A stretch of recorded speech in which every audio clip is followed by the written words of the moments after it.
Des outils en faveur de la qualité paysagère, en faveur du confort, de la qualité du cadre de vie.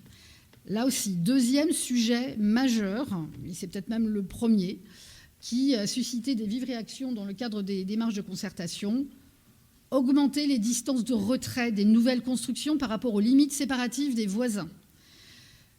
Permettre des extensions, on en a parlé, protéger le patrimoine bâti, attention aux hauteurs, notamment celle de l'alignement face au marché à la salle des fêtes, gérer des surélévations de maisons existantes, parmi quelques-uns. Mais il y a une très vive attention à comment, demain, les maisons vont se construire et s'implanter sur les terrains, en réaction aux constructions de ces dernières années qui ont parfois été dans le cadre réglementaire autorisé du PLU, mais très marquante dans justement le peu d'intimité qu'elle pouvait laisser en termes d'espace libre.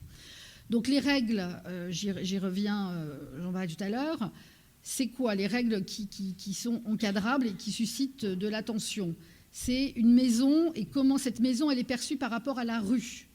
Quand je marche sur le trottoir, la maison elle est en bordure de trottoir, elle est en recul. Si elle est haute, on n'a pas la même impression et le même ressenti quand on est piéton que si elle l'est moins. Les distances par rapport aux limites séparatives latérales, mon voisin de droite, mon voisin de gauche. Les distances par rapport à mon voisin du fond, celui dont le jardin est contigu de mon jardin. On y reverra tout à l'heure, mais là, l'objectif dans le PLU, c'est bien d'avoir des règles qui assurent une meilleure intimité, un meilleur confort des voisins quand un projet arrive. Et c'est aussi le meilleur confort du futur acquéreur. Mais le problème, c'est que quand c'est du collectif, les promoteurs ne se posent pas la question du confort de ceux qui vont habiter dedans, et encore moins de ceux qui habitent autour. La hauteur des constructions, des hauteurs adaptées en fonction des zones. Et là aussi, en tenant compte de leurs caractéristiques, de leurs dominantes. Plusieurs règles vont être utilisées. Donc ce schéma, on a eu l'occasion de le présenter rapidement en atelier Trame verte et bleue. Il y a plusieurs outils qu'on peut mobiliser. Il y a un monsieur qui n'a pas entendu que le PowerPoint, il serait sur le site Internet. Ce sera sur le site Internet. Ne fais pas confiance. Donc, plusieurs outils. Le recul par rapport à l'alignement. Est-ce que voit ma petite main? Donc la zone grise, c'est la rue. Le trait, c'est là où j'ai le droit de mettre une clôture. Je ne suis pas obligée, mais j'ai le droit. Donc une exigence de recul, c'est notamment le cas de la zone UB, de la zone UH. Une exigence de recul qu'on peut aussi associer à une exigence qu'une partie de cet espace soit traitée en espace vert de pleine terre, en espace vert. Ce qui donne aussi le charme de votre commune, bien souvent, c'est qu'entre la maison et la rue, entre la maison et la clôture, c'est planté, c'est arboré.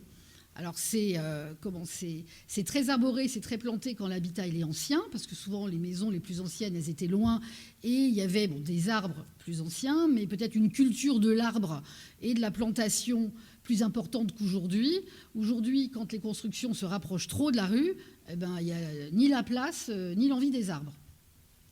Autre règle qui contribuera en fonction des zones à maintenir cette trame verte, c'est d'inscrire une bande de constructibilité. Donc là, c'est un sujet sur lequel on discute, on échange. C'est l'idée de dire, dans telle zone, je peux construire ma maison dans une bande de 20 mètres, 25 mètres, comptée depuis la rue. Depuis ma clôture sur rue, dans une profondeur de 20 mètres, 25 mètres, je peux construire. Au-delà, peut-être que ça n'est pas pertinent dans certaines zones de construire, sauf l'extension d'une maison existante, mais peut-être que là, l'objectif, c'est de préserver ces espaces verts, ces cœurs d'îlots. Et autre règle, j'en parlais tout à l'heure, c'est d'avoir des exigences plus importantes par rapport aux limites de fond de terrain que celles qu'on pourrait avoir par rapport aux limites latérales à droite et à gauche.